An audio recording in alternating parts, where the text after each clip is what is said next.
Bonjour, bienvenue sur Moroy Radio. Nous sommes le groupe de l'atelier Sciences Po du lycée André Mauroy. Je suis Erwan. Bonjour à tous, je suis Juliette. Aujourd'hui, nous nous retrouvons pour échanger et débattre sur la 5G, une technologie très controversée depuis son annonce. La 5G représente la 5e génération des standards pour téléphonie mobile. Elle devrait être plus efficace, plus fiable, avec une capacité 10 fois supérieure à la 4G. Cette dernière sera déployée d'ici fin 2020, début 2021 en France. Pour ce débat, les élèves de terminale se sont répartis les rôles. Emma, Clément et Ronan défendront la position du gouvernement. Mathéo et Médéric, celle de la France insoumise. Thibaut, Élie, Mehmet et Foued, le patronat. Et Axel, Morgane et Tidiane défendront la position des écologistes. Avant de commencer, voici les résultats du sondage sur la 5G auquel les élèves du lycée ont participé. La majorité a voté contre la 5G. Après avoir écouté le débat, un autre sondage sera disponible au lycée où vous pourrez revoter afin de voir si vos opinions ont changé suite aux arguments avancés par nos participants. Le président de la République a utilisé le mot « amiche ».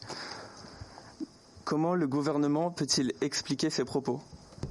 Alors, je vous accorde que ces mots ont pu déranger, mais c'est bien la réalité, car ici vous utilisez tous un téléphone portable, un ordinateur qui vous permet de travailler, et avouez que lorsque vous avez besoin d'utiliser Internet pour faire vos recherches ou quoi que ce soit, et que le réseau rame ou bien qu'il est saturé, cela vous agace au plus haut point.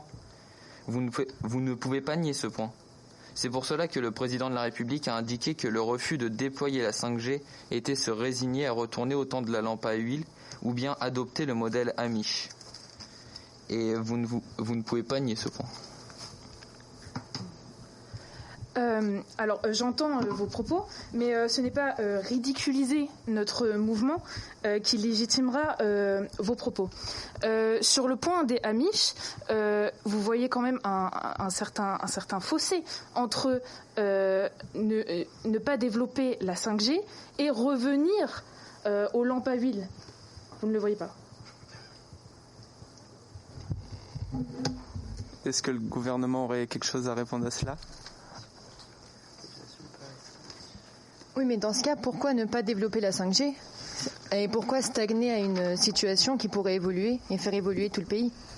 Justement, pourquoi la développer ? Moi, je vous retourne la question.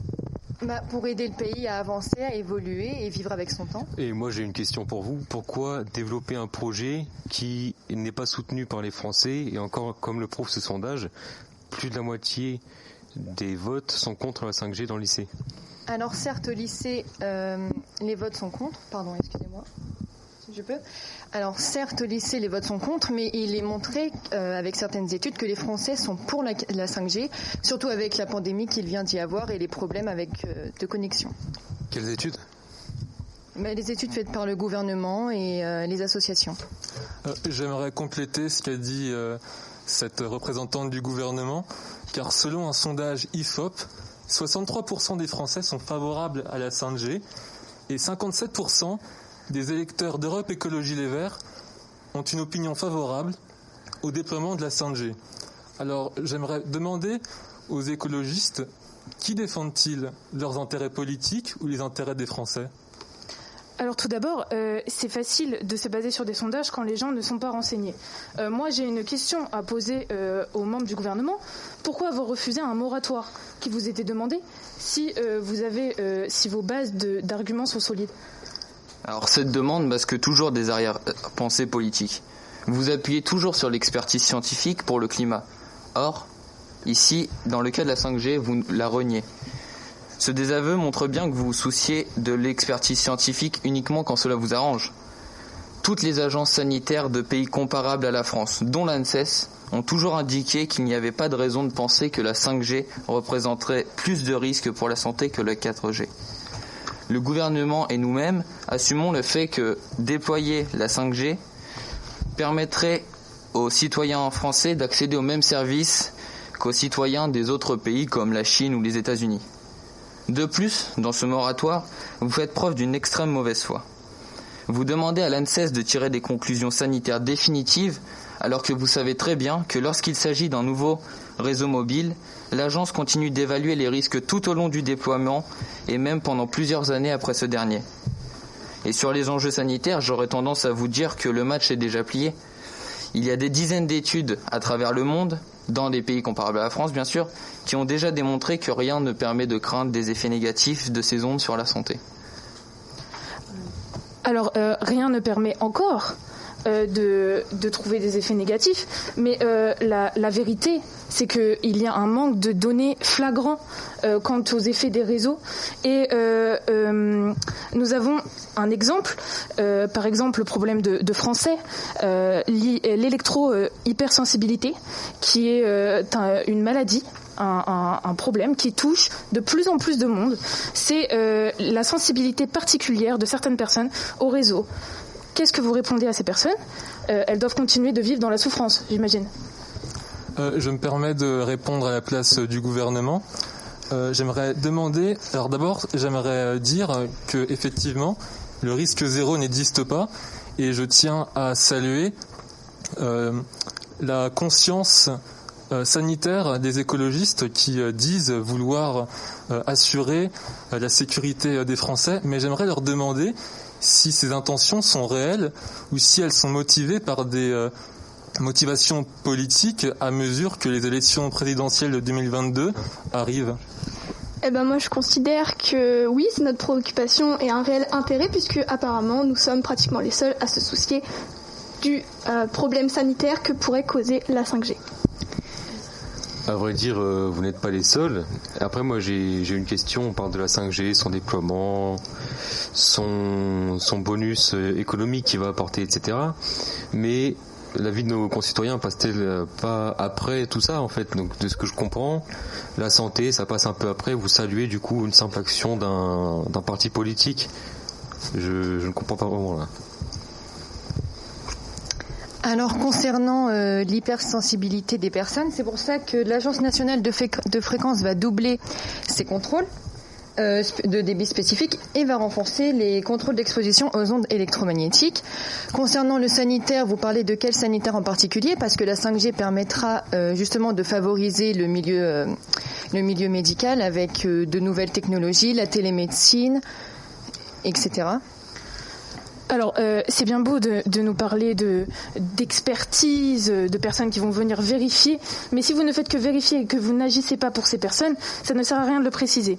Ensuite, pour en revenir aux hôpitaux, si nous mettons une telle technologie au service des hôpitaux, il y a des risques. Par exemple, une panne de courant.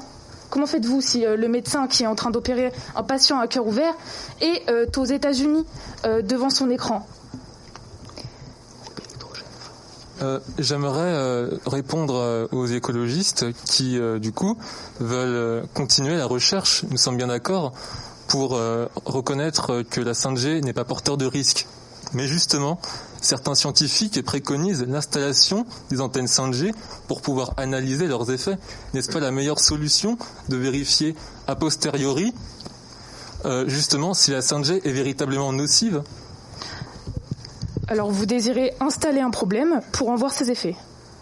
C'est une conception très négative de la chose. Vous ne semblez ne pas vouloir comprendre. Vous n'avez pas le monopole de l'écologie. Nous aussi, nous nous soucions du bien-être de nos citoyens. Et la 5G va nous permettre d'accéder au développement durable.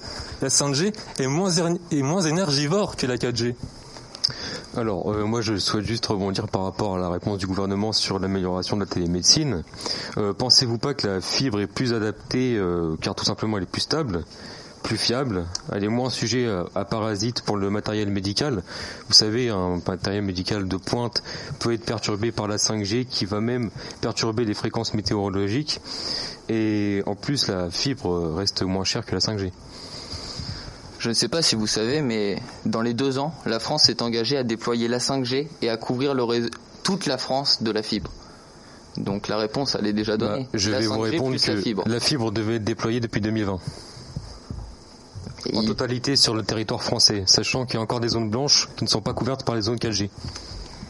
Et c'est là où la 5G elle intervient, parce que la 5G couvrira toutes les zones blanches, donc il n'y aura plus d'inégalité territoriale. Donc on n'a pas à parler de ce point-là. Cela est faux, parce que justement, ça va être les grandes villes qui vont être privilégiées pour déployer la 5G, et donc justement les campagnes après, ce qui va creuser les inégalités. Excusez-moi, quelle est votre source ? Les plans de déploiement de Orange, etc., Free, etc. Alors, je pense que vous avez mal lu parce que dans les 2 ans qui viennent, la France a passé un accord avec France Télécom et d'autres sociétés qui sont dans le numérique pour déployer 2000 pylônes rien que dans les zones blanches. Ça va faire 60 pylônes par semaine. Moi, je voudrais avant tout rebondir sur l'intervention des représentants du patronat tout à l'heure, qui nous ont exprimé avoir eux aussi leur mot à dire sur l'écologie.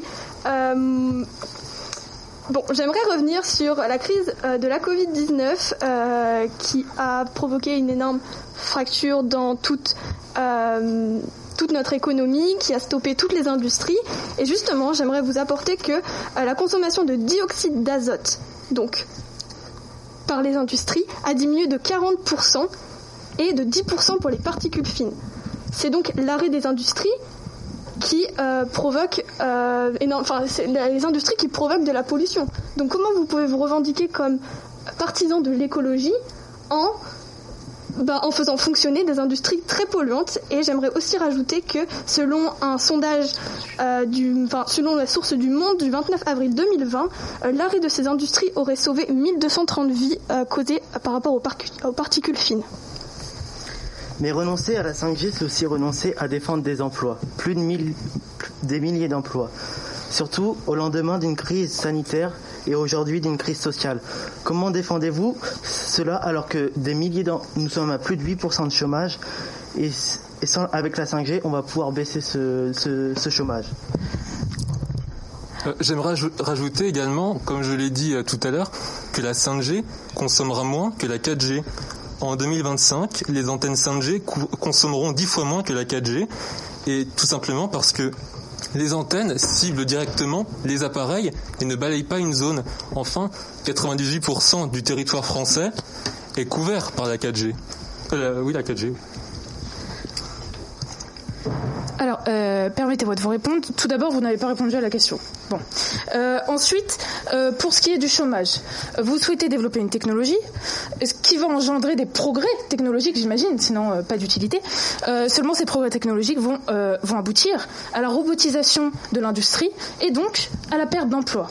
Ensuite, vous me parlez d'antennes qui consommeraient moins que celles de la 4G. D'abord, j'attends de voir vos preuves, mais ensuite, je tiens à dire que, par exemple, en Chine, il y a une très très forte consommation par rapport à ces nouvelles antennes. Qu'avez-vous à répondre à cela? Parce que les antennes de 5G sont installées en Chine depuis plus d'1 an. Tout à fait, vous avez tout à fait raison. Les antennes de 5G sont installées en Chine depuis plus d'1 an, tout simplement parce que c'est un pays qui est en avance sur nous. Mais je vais vous répondre. La ville de Hangzhou, en Chine, économise 4130 kWh par an et a une réduction annuelle de CO2, d'émissions de CO2 de 1125 kg. Ce qui n'est rien comparé à ce qu'elle produit. C'est une économie. Mais par rapport à la quantité de pollution qu'elle produit, c'est un grain de sable dans le désert. Et je ne peux pas vous contredire, c'est un autre problème. Ce que j'essaye de vous dire, c'est que la 5G sera plus économe énergiquement que la 4G. Oui, mais dans ce cas-là, le problème n'est pas résolu. Ce que vous avancez tout à l'heure, c'est faux. Ça ne permet pas d'avancer le problème. De toute façon, vous dites que la 5G va être moins énergivore, etc. Savez-vous que la 5G, selon certaines prévisions comme l'INSEE par exemple, va engendrer 600 millions de nouvelles antennes, rien qu'en France? La création et du coup le renouvellement de plus de 3 milliards de smartphones dans le monde. Ensuite, je souhaite ajouter, parce que vous souhaitez prôner l'économie et c'est normal, vous prenez l'exemple de la Chine. Prenons l'exemple de Shenzhen qui est connu mondialement pour son grand port. Shenzhen, c'est un gouffre financier pour le déploiement de la fibre. Rien que pour Shenzhen, le gouvernement chinois a envoyé des capitaux d'une somme de 19 millions d'euros supplémentaires pour le déploiement de cette 5G qui est presque impossible. Alors, je reviens vers vous par rapport au téléphone et à la 5G. Il est prouvé que les Français changent déjà leur téléphone tous les 2 ans en moyenne, et 88% alors qu'ils sont déjà en bon état. Donc le fait de ramener la 5G sur le changement des téléphones n'a franchement rien à faire ici, car ça n'a aucun impact. Je ne suis pas d'accord avec vous. Certains téléphones ne sont pas... Vous dites 88%, mais qu'est-ce que vous faites des 12% restants qui ne changent pas leur téléphone tous les 2 ans? De 1. De 2, certains téléphones ne sont pas compatibles avec la 5G. Ils vont devoir être renouvelés. Sachant que les opérateurs vont... privilégier du coup les nouvelles gammes de téléphones, etc. Les gens, il va y avoir des nouvelles inégalités, comme vous le disiez tout à l'heure, puisque les gens ne vont pas pouvoir forcément s'offrir de nouveaux téléphones avec la capacité de 5G. Vous ne m'avez qui pas sera compris. Plus cher d'ailleurs à l'utilisation. Vous ne m'avez pas bien compris parce que j'ai dit que 88% des Français qui changent leur téléphone sont en bon état. Donc ça ne veut pas dire qu'ils changent tous les 2 ans tous leur téléphone, qu'ils sont en bon ou en mauvais état. Donc déjà, voilà. Très bien. Alors, je vous entends, hein. Mais nous sommes d'accord que la production de nouveaux téléphones entraîne inexorablement l'extraction de matériaux rares et donc de matériaux polluants avec des processus, encore une fois, encore plus polluants. De plus, je souhaite répondre au patronat. Tout à l'heure, vous me dites, vous prenez l'exemple de la Chine. Est-ce que nous souhaitons vraiment, la France, devenir et prendre exemple sur un pays aussi polluant que la Chine? Et je souhaite, s'il vous plaît, compléter les paroles de mes chers collègues à ma gauche. Voilà. Rappelons qu'un smartphone représente environ 70 matériaux. Mais n'oublions pas que la fabrication de ces petits objets transite par tous les continents du monde. Récolte des matériaux en Afrique, assemblage en Asie, exporté ensuite vers l'Europe, l'Amérique, etc.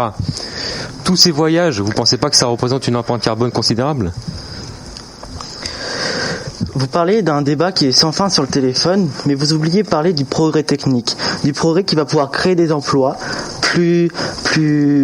avec des diplômes et un progrès technique sur la santé par exemple. La 5G c'est aussi qui permet de développer les entreprises, parce que là on parle de la 4G, de la 5G, alors qu'on sait que la 4G est un réseau qui est saturé. J'aimerais aussi répondre à mon camarade insoumis. En 2017, Jean-Luc Mélenchon a utilisé des nouvelles technologies qui ont réclamé l'extraction de matériaux rares et chers. Donc je pense qu'il y a une certaine hypocrisie de votre part.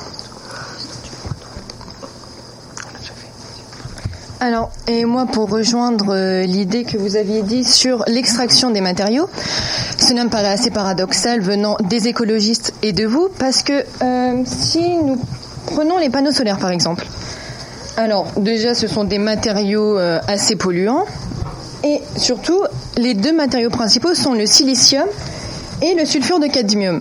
Alors le silicium doit être extrait, et le cadmium est déjà un cancérigène. Il provient du zinc, donc de Chine ou d'Australie. Donc ici, pour construire vos panneaux solaires, vos voitures électriques, il y a du transport, donc de la pollution. On parle de panneaux solaires ou de téléphone là ? Mais c'est la même idée. Vous me dites qu'il y a une fragmentation territoriale du commerce par rapport au téléphone. Alors que vous, pour construire vos machines écologiques, c'est la même chose. Oui, enfin, vous prenez, donc pour vous, nous avons le droit d'extraire des matériaux polluants pour fabriquer des machines polluantes, mais alors par contre, on n'a pas le droit de les extraire si c'est pour faire des machines non polluantes. C'est votre propos. Non polluantes ? Pratiquement beaucoup moins que vos téléphones. Déjà, leur extraction est extrêmement polluante, elle appauvrit des populations.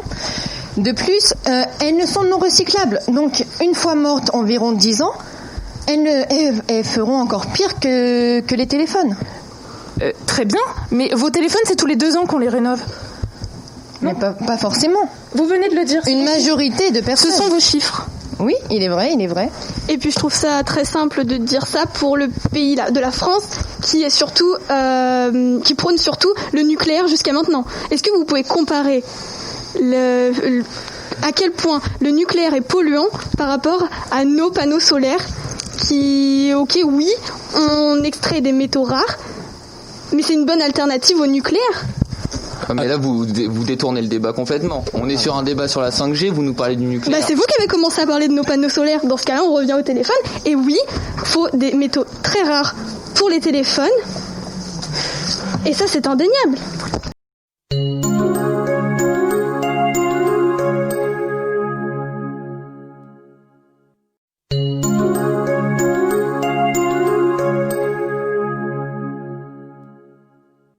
Alors nous allons revenir sur le débat de la 5G principalement. D'après vous, quelles seraient les conséquences pour l'économie de la France ? Évidemment, les conséquences seront positives, comme on peut bien se le douter. Déjà, nous sommes dans une crise sanitaire et économique due à la Covid-19. On ne peut pas se permettre de perdre encore plus d'argent. Donc vous imaginez bien que si la 5G n'était pas bénéfique pour nous, on ne la sortirait pas. Donc si on prend la Commission européenne, les recettes pour l'Europe seraient de 225 milliards d'euros. Maintenant, si nous prenons l'exemple de la France, les bénéfices seraient de plus de 113 milliards d'euros d'ici 2025. Et on peut même prendre l'exemple de l'Italie qui attendait que 2,5 milliards d'euros et qui ont en fait reçu 6,55 milliards d'euros dans leur banque. Les 6,55 milliards d'euros, vous parlez bien de la vente aux enchères, celle que vous avez précipitée pour les... Je parle de l'Italie et de ce que la 5G leur a rapporté. Moi je parle de la France, qui a rapporté environ 2,3 milliards d'euros, il me semble, à vue de nez, comme ça, pour les premières ventes passantes. Donc c'est un peu petit par rapport à l'Italie, etc. Mais parce que l'Italie l'a développé depuis longtemps, vous ne laissez pas la France réussir. Alors, sur la question économique, j'aimerais préciser que d'après une étude qui a été publiée en 2017, la 5G pourrait permettre de créer 396 000 emplois en France. Et pour préciser ces propos d'ailleurs, nous pouvons donner l'exemple du géant suédois Ericsson, qui compte implanter un nouveau centre spécialisé dans la 5G à Paris-Saclay et qui recrutera notamment 300 personnes, et ce qui sera très important pour notre pays. Et combien d'emplois après la 5G va faire disparaître ? En raison des nouvelles technologies développées grâce à ce réseau ? Alors, je comprends ce que disent les écologistes. Ils craignent effectivement une perte d'emploi due à la robotisation de notre société, n'est-ce pas ? Simplement, il faut bien se rendre compte que nous sommes engagés dans ce qu'on appelle la révolution numérique. C'est inextricable et le mieux serait de suivre le chemin le plus adapté en nous servant de la 5G pour permettre le développement durable, ce vieux rêve de nos pères fondateurs européens qui voulaient justement allier le social, le politique et l'économie. Et la 5G va permettre justement la création d'emplois, la télémédecine, l'anticipation des besoins croissants en data, la réduction des latences. Nous pourrons désaturer la 4G dans les grandes villes et nous pourrons développer l'Internet des objets. On pourra contrôler l'électroménager à distance. Nous pourrons faire plus avec moins, des économies d'échelle.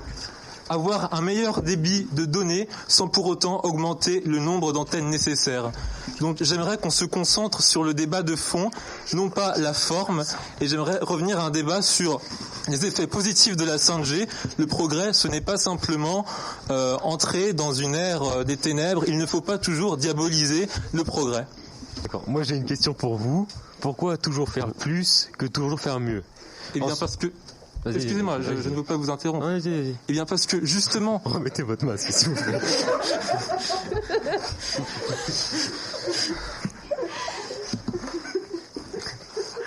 L'enjeu, justement, c'est de consommer moins d'énergie. Et vous devriez être d'accord avec nous, la France Insoumise, parce que nous voulons consommer moins d'énergie. Nous aussi, nous voulons protéger la planète. Et la transition écologique et numérique que nous envisageons va créer des emplois tout en créant une nouvelle société. Alors, oui, consommer moins, c'est bien beau. Après, bon, les rapports, on les a pas vraiment encore eus sur le terrain. Ensuite, je souhaite retourner par contre sur le sujet économique et mon collègue va dévoiler quelques informations. Et vous dites que la 5G serait créateur d'emplois, mais étant donné du fait que ce soit une nouvelle technologie, est-ce que vous auriez des solutions pour vous protéger de certaines cyberattaques et autres ? Alors ici, on vante le développement économique que va apporter la 5G, mais pour commencer, cette dernière aura un coût de fonctionnement plus élevé que les générations précédentes. En effet, les opérateurs mobiles ne manquent pas de rappeler leur nécessité financière. En fait, on nous appelle à sponsoriser le déploiement de cette dernière pour soutenir leur rentabilité. Comment nos grands opérateurs vont pouvoir tenir le choc face à la facture du déploiement de la 5G, de la fibre et enfin de la terminaison du déploiement de la 4G. Par exemple, La Chine a injecté plus de 19 millions d'euros pour la couverture de Shenzhen, qui fait 250 km². Qu'est-ce que vous répondez à ça? Alors je voulais vous dire que déjà les pylônes de la 4G, ils vont être réutilisés pour servir à la 5G. Et la France, c'est le premier pays du monde en termes de déploiement de pylônes. Donc on les possède déjà, ces pylônes. Et de plus, je voulais revenir sur ce que le représentant du patronat a dit. On va avoir une augmentation des objets connectés.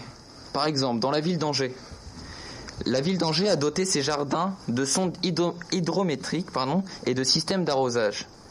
Ça leur a permis de faire économiser à la ville près d'1 million d'euros en termes d'eau. Avec la 5G, ce genre de système, il peut se démocratiser dans toutes les villes et représenter d'énormes économies. J'aimerais aussi prendre l'exemple d'une ville incroyable, celle de Dijon, qui s'emploie à contrôler sa gestion des flux de transport. Et c'est un enjeu écologique parce que le développement des transports en commun va réduire l'utilisation de la voiture. La 5G, c'est bien beau. Vous parlez des pylônes. Moi, je vous parle des antennes. Les antennes pour la 5G. Il va y en avoir une création immense. Entre 600 millions et 900 millions. Est-ce que vous vous rendez compte de l'impact écologique que cela représente? C'est surtout ça que je veux vous... Mais les antennes 4G vont être reprises. Elles vont être transformées pour servir pour s'adapter à la 5G. Cela va s'ajouter aux 600 et 900 millions d'antennes 5G, puisque les antennes 5G ne font à peine une rue. Puisque comme l'a dit notre cher collègue du patronat, les antennes 5G ont une courte portée de distance et ciblent les téléphones. Alors, j'aimerais juste que l'on revienne à un débat rationnel. Parce que depuis tout à l'heure, nous parlons matériaux, nous parlons installation. Pourquoi sommes-nous dans cette course perpétuelle à la technologie ? Alors, j'entends, oui, mais nous sommes déjà en retard par rapport aux pays, notamment asiatiques. Je suis désolée de vous le dire, les représentants du gouvernement, mais en Chine, nous parlons déjà de 6G. Nous sommes déjà en retard. Alors pourquoi ne pas s'arrêter là ? De plus, j'aimerais citer quelqu'un. Monsieur Aurélien Barraud, astrophysicien français spécialisé en relativité générale et physique des trous noirs et cosmologie. C'est un scientifique de grande renommée. Il dit le 18 février 2020, « Nous vivons dans un monde où la vie est en train de décliner. Donc la consommation énergétique devrait être notre priorité. Tout devrait être dirigé dans le sens d'une baisse de la consommation d'un point de vue rationnel, d'êtres vivants qui souhaitent continuer à vivre. » Alors je vous pose la question, souhaitez-vous continuer à vivre ? Eh bien oui, madame, nous souhaitons continuer à vivre et vous l'auriez bien compris si vous m'aviez répondu lorsque je vous parlais de développement durable. Vous êtes un parti qui se dit écologique et vous ne vous souciez même pas du développement durable. Vous n'arrivez pas à répondre ? Mais répondez s'il vous plaît, la parole est à vous. Je voulais pas vous couper la parole. D'accord. Non mais allez-y. Alors, ce n'est pas qu'on ne se soucie pas du développement durable, c'est juste que nous pensons qu'il y a d'autres alternatives, comme nos très moqués panneaux solaires. Mais il y a d'autres alternatives que la 5G, un réseau de plus qui, pour nos concitoyens, augmentera les forfaits, tout ça, mais ça, on n'en parle pas. Hein. On parle que des intérêts économiques qu'ont les pays avec la 5G. De plus, tout à l'heure, j'ai entendu que, oui, la 5G consommera moins parce que les antennes proposeront des connexions dirigées pour les personnes en particulier et pas une couvrance. Une couvrance en permanence. C'est faux, parce qu'en fait, les antennes seront en permanence allumées, car la demande est constante. Je tenais à vous préciser que la 5G ne sera pas obligatoire. Donc, le débat est clos. Ensuite, non, il n'est pas clos, le débat. Si je puis me permettre, vous avez dit un mensonge. Oui. Vous êtes une menteuse. Parce qu'en Chine, les opérateurs ont promis d'éteindre les antennes 5G la nuit. Ils n'ont pas promis. Ils le font déjà. Ils le font déjà d'ailleurs. Excusez-moi. Ils n'ont pas promis d'éteindre les antennes 5G. Ça consomme tellement. Vous nagez dans le mensonge, si je puis me permettre. La Chine consomme 3 fois plus. La Chine consomme 3 fois plus depuis qu'elle a la 5G cumulée à sa 4G. Ça fait 1 an que ça consomme énormément. Alors la Chine a été obligée d'éteindre sa 5G la nuit. Ce qui a des conséquences astronomiques. Compte tenu de ce que vous aviez tout à l'heure développé, oui, ça sert pour la médecine notamment, bah oui, Mais la médecine, ça se pratique jour et nuit. C'est important la médecine. Voilà, si vous voulez éteindre la 5G la nuit, mais utiliser la 5G pour la médecine, comment est-ce que vous allez faire? Comment? Bon, vous allez un peu trop vite en besogne pour moi. Vous bifurquez de sujet un peu trop vite. Moi, je souhaiterais parler un peu de la compétitivité de la France et sur le déploiement de la 5G. Donc là, je vois vous réjouir, etc., parce que vous avez développé des arguments. Mais je souhaite tout d'abord vous rappeler un petit moment d'histoire. Nous sommes déjà en retard sur un tas de choses. Et cela ne nous tue pas. Enfin, du moins, je ne pense pas que le pays soit en ruine, à feu et à sang. Je vais prendre l'exemple de la Chine, que l'international critiquait, car elle avait pris du retard concernant les téléphones filaires, dans les débuts d'année 2000. Écoutez, ce retard, elle a attendu l'arrivée des nouveaux smartphones, et la Chine a bien eu raison pour d'attendre ceci. Donc, pourquoi se précipiter pour prendre la 5G si on n'en connaît pas encore vraiment les besoins, puisque les besoins que vous citez, etc., sont encore illusoires parce qu'on les touche même pas. Sur la question de la compétitivité, j'aimerais dire que nous avons besoin d'investissements en France. Nous savons que si nous allons déployer de la 5G, il va y avoir des investissements. Donc cela va créer de l'emploi. Nous aurons de la croissance économique. Et avec cette croissance économique, on va pouvoir notamment on va pouvoir faire la transition écologique en investissant dans de nouvelles technologies. Pour pouvoir être compétitif, il nous faut la 5G. Comme vous savez, en France, les impôts sont élevés, la main-d'œuvre coûte cher. Nous avons besoin de relocaliser. Vous savez, le gouvernement a un plan de relance, et dans ce cadre du plan de relance, il entend relocaliser des entreprises. Et si nous voulons relocaliser et nous voulons que nos entreprises soient compétitives au niveau international, nous sommes obligés de déployer cette technologie. Très bien. Alors moi j'ai une question pour vous, puisqu'on va parler un petit peu d'économie, etc. Nous sommes d'accord que la croissance économique va de pair avec les innovations. La croissance économique va permettre... Non. Est-ce que la croissance économique va de pair avec les innovations? Oui, la croissance... D'accord. Le coupez pas. Alors, laissez-le expliquer son argument. Non, c'est juste oui, c'est une réponse oui ou non. Alors moi, je veux savoir pourquoi la 5G est, précurseur de nouvelles innovations, etc., sachant que même en 4G, nos petits étudiants qui sortent de nos écoles françaises vont aux États-Unis, etc., pour aller développer leurs innovations. Alors, c'est un argument qui se tient, camarades. Simplement, j'aimerais vous rappeler qu'en 2013, 75% des Français étaient contre la 4G. La réalité, voilà, c'est que nous sommes un peuple de râleurs. Nous sommes des Gaulois réfractaires qui ne voulons pas le changement. Et c'est pour cette raison que des pays comme le Brésil ou l'Inde sont en train de nous rattraper. Nous sommes à la ramasse économiquement. Nous sommes une honte. C'est une occasion en or de nous rattraper. Nous avons des géants économiques, des fleurons, Ericsson, Nokia. Nous pouvons nous en sortir. Le patronat vient d'énoncer un argument par rapport au retard pris par la France. Qu'est-ce que vous avez à répondre, les écologistes ? Alors, tout d'abord, comme je l'ai déjà mentionné, ce retard est inexorable et il est déjà vérifié. Ensuite, j'aimerais souligner que sur la question de la cybersécurité, vous ne m'avez toujours pas répondu. Et puis, j'aimerais revenir aux sources. Faut-il vraiment créer de toutes pièces des nouveaux besoins? Parce que c'est ce que créent les nouvelles technologies.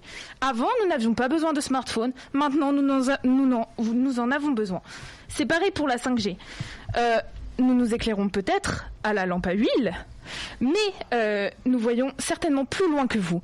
Nous souhaitons simplement donner une planète juste vivable pour nos enfants et nos petits-enfants. Alors oui, c'est sûr que si on regarde dans longtemps, cela pourra peut-être un jour exister. Vous avouez enfin. Oui, c'est vrai, il est vrai que. Mais là, nous sommes dans une crise économique, sanitaire. Nos enfants sont en ce moment 1 jour sur 2 à l'école. Ils ont besoin de leur téléphone, de leur ordinateur. Ils ont besoin de moyens pour pouvoir travailler, pour pouvoir aller à l'école, pour pouvoir apprendre, continuer l'étude. Et il me semble que vu que vous vous souciez autant de la société, c'est un point que vous devrez appuyer. Oui, mais vos enfants, là, ils sont 1 jour sur 2 à l'école, ils n'ont pas de 5G, ça fonctionne très bien. Eh bien, détrompez-vous, parce que dans les campagnes, la 4G. Les parents en télétravail, le réseau Wi-Fi saturé, il est impossible de bien travailler, d'avoir un Wi-Fi stable pour pouvoir assister aux cours. Mais pour ça, le gouvernement pourrait peut-être déjà développer la 5G. Je suis complètement d'accord avec vous. Blanche de 4G. Mais elle sera faite avec la 5G. Vous voulez développer la 5G sans retirer les zones blanches de 4G. Donc, attendez. Donc, vous voulez rajouter des antennes de 4G pour ne plus avoir de zone blanche au lieu de développer des antennes 5G qui seraient mieux pour toute la France entière, qui réduiraient toutes les inégalités, ça n'a complètement aucun sens. Selon vous, ça réduirait toutes les inégalités. Alors déjà, moyen. Tout d'abord, avec la 4G, vous nous aviez promis, voilà, la France connectée. Très bien. Eh bien, il y a des habitants, mais tout près d'ici, qui n'ont pas de connexion sur leur téléphone. Vous l'avez précisé, en ces temps de crise, il est nécessaire d'avoir une bonne connexion. Vous n'êtes même pas capable d'en fournir une à chaque Français. Alors pourquoi vouloir encore une autre connexion qui juste creuserait encore plus le fossé entre les urbains et les ruraux? Mais vous nous ralentissez. Bon. Vous êtes toujours en train de nous demander, là vous dites la 5G, il faut attendre. Et comme mon camarade du patronat l'a dit, l'Inde, le Brésil, des pays émergents nous rattrapent. Alors, donc si on attend encore, oui. On va comparons ce qui est comparable par tout le monde. Rappelez-moi la population de l'Inde, s'il vous plaît. Plus d'1 milliard de personnes. D'accord, plus d'1 milliard de personnes. Rappelez-moi leurs conditions de vie. Est-ce que vous voyez tous nos Français entassés dans des bidonvilles comme ça? Moi, je pense pas. Ensuite, je souhaite ajouter quelque chose. On parle d'enjeux de puissance, etc. Donc la France au milieu international. Est-ce que vous savez que adopter la 5G, c'est une perte de souveraineté? Je vais vous donner des exemples. Qui sont très simples. S'ouvrir à la 5G, c'est une perte de souveraineté. En effet, cette nouvelle technologie va multiplier les capteurs et autonomiser les processus, qui va alors causer une plus grande récolte de données personnelles, réformant le capitalisme de surveillance. Cela va ouvrir le champ aux GAFAM, etc., pour les revendre en masse, comme ce qui se passe déjà, mais encore plus. De plus, l'Union européenne n'est pas capable d'assurer sa propre infrastructure 5G et sera, entre guillemets, contrôlée par les réseaux chinois, puisque Huawei et ZTE possèdent à eux seuls 38% du marché européen sur les télécoms. Vous savez qu'en Europe, la quasi-totalité des fournisseurs qui travaillent avec la 4G sont Ericsson et Nokia. Ou Ericsson et Nokia, oui. Finlandais, suédois. On vous parle de 5G ici, hein? Et ils font partie des top 3 des entreprises dans ce domaine. Et vous faites quoi des 38% restants? C'est une politique européenne à développer. Nous allons travailler avec l'Europe pour ne pas utiliser Huawei, ou alors si on l'utilise, garder notre souveraineté. Alors, permettez-moi quand même de pas douter, ce sont de très grandes entreprises. Ericsson et comment? Et Nokia. Et Nokia. Très bien. Sachez que Huawei est le leader mondial du télécom, donc je pense que le développement de la 5G va plus passer par eux que Nokia et Ericsson. Justement, si c'est le leader mondial, c'est parce qu'on les a laissés faire. C'est parce que la Chine a développé sa 5G. La Chine, elle va pas travailler avec Nokia ou Ericsson. Elle a Huawei sur son territoire. Là, je ne parle pas de la Chine, je parle de l'Union européenne. C'est l'un des pays qui a le plus développé la 5G, donc c'est normal que Huawei soit leader mondial. Non mais là, 38% à l'heure actuelle du réseau télécom de l'Union européenne est détenu par Huawei et ZTE, qui sont des entreprises chinoises. Moi, je voudrais revenir tout à l'heure aux écolos. Et d'ailleurs, je suis.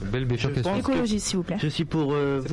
Je suis pour vous, d'accord. Je suis content pour vous de voir que la gauche est enfin rassemblée pour un sujet. C'est pas tout le temps le cas. Mais dans vos deux partis, vous êtes favorable à la fin des zones blanches, comme vous l'avez dit. Mais vous savez que le réseau 4G est presque saturé, et vous savez que le réseau 4G est impuissant face à ces zones, sinon le gouvernement aurait déployé ces 4G.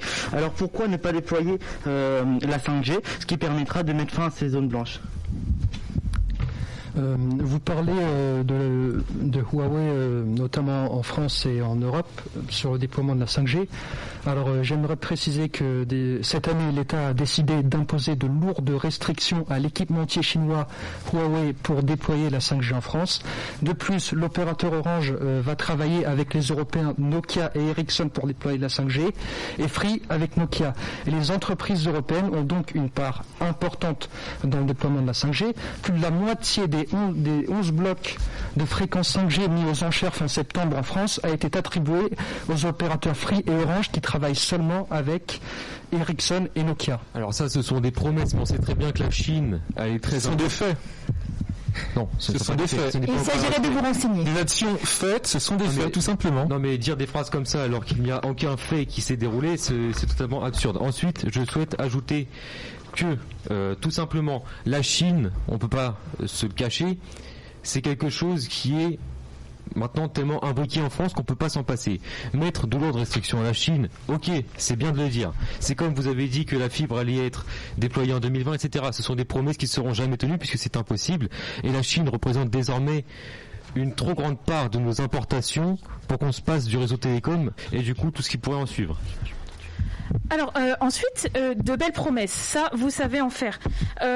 Tout d'abord, vous ne m'avez toujours pas répondu au sujet de la cybersécurité des réseaux. Mais vous savez, moi ce qui m'importe au final, c'est la santé des Français. D'accord ? Une santé avec la 5G qui va être mise en péril. Parce que nous ne connaissons pas, et vous ne pouvez pas me donner des données, des chiffres. Vous non plus ? Très bien. Et donc vous préférez, nous sommes d'accord. Vous préférez prendre un risque dont on ignore tout, plutôt que être patient, attendre les progrès de la science pour pouvoir avoir des chiffres.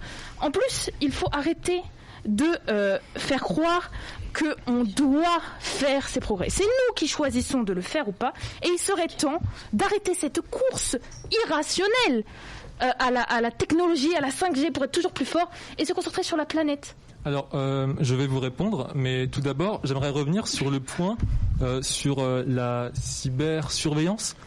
Donc, vous avez tout à fait raison, la Chine utilise la 5G pour surveiller sa population.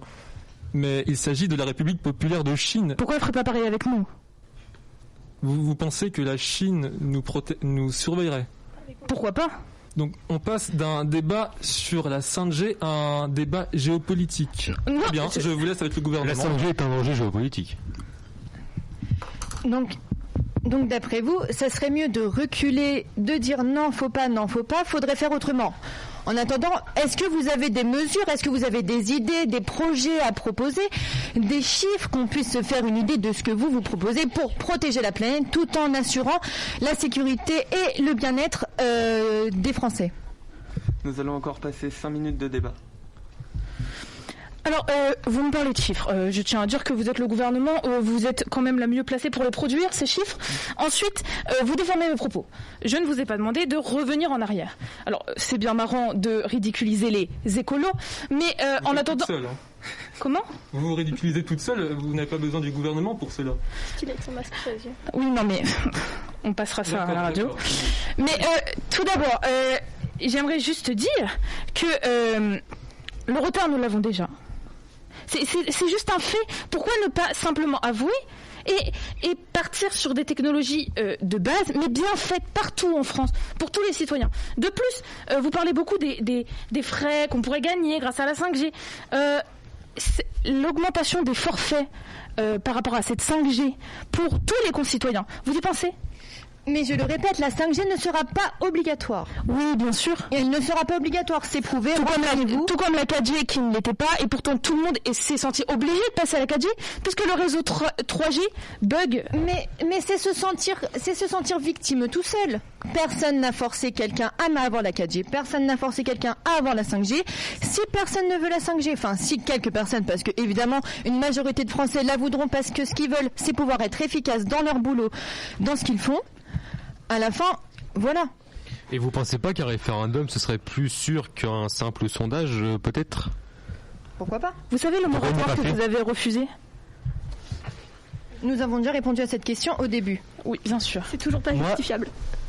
je me pose une question, je suis un peu perdu dans ce débat parce que je pensais avoir en face de moi un représentant de la France insoumise et j'ai l'impression d'avoir en face de moi une personne, un représentant, un ambassadeur de la Chine. La France, par la 5G, va pouvoir vraiment être compétitive, elle va pouvoir relocaliser et ça c'est la réalité. D'entendre dire un représentant de la Chine, un représentant de la France insoumise, pardon, c'est pareil. Dire que la Chine est très importante en France et que ça serait dangereux, ça m'étonne de votre part, vous qui privilégiez vraiment la France. Alors est-ce que vous êtes vraiment un représentant de la France insoumise ou un représentant de la Chine? Moi tout ce que je vais vous dire, c'est que vous prenez pas la France, vous prenez le monde, la mondialisation sauvage, le capitalisme à 100%, etc. Moi, tout ce que je vais vous dire, c'est que privilégier nos entreprises françaises, que l'on va jeter dans la grande bouche, dans la grande machine qui est le capitalisme, et qui va mettre nos entreprises encore plus en concurrence avec l'international qu'elles le sont déjà, je pense pas que ce soit une bonne solution, en fait, tout simplement. Alors, quelque temps avant, vous parliez d'importation. Je vous ai entendu parler à ce sujet. Il faut savoir que les nouvelles technologies qui ne seront pas produites en France, mais dont la production dépendra de la 5G, devront être importées de d'autres pays où les conditions de travail et les normes de production sont moins importantes qu'en France.